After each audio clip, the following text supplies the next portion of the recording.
As the seekers gathered, one voice pierced the silence, questioning the very essence of existence.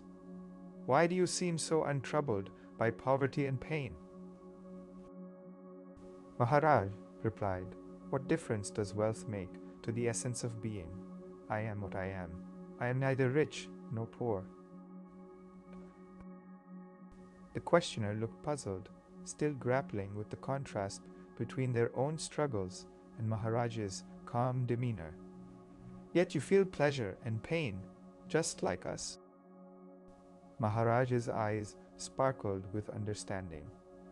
I experience these within consciousness, but I am neither consciousness nor its contents. The seeker pressed on, but your experience is so different from ours.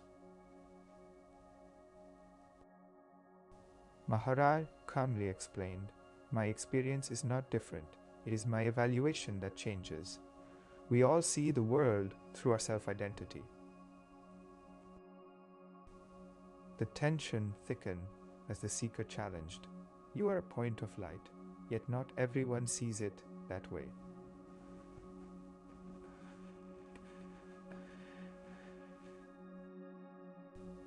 Maharaj smiled gently.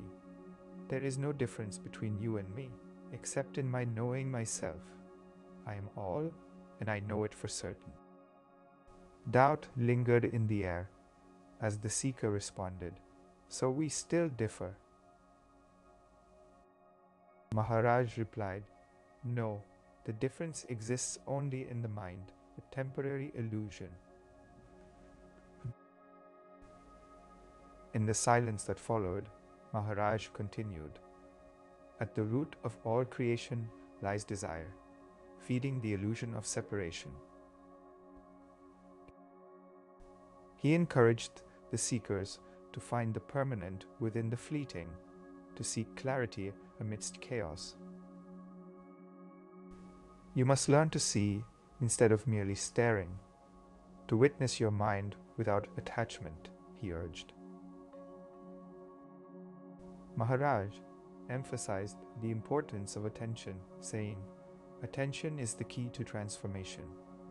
What you are now is the result of inattention. As you become more attentive, clarity will emerge. Witness the change within you, even if you do not seek it. Give your heart to your quest for self-knowledge, and you will discover all blessings flow from it. In the end, remember, without knowing the center of your universe, yourself, what else can you truly know?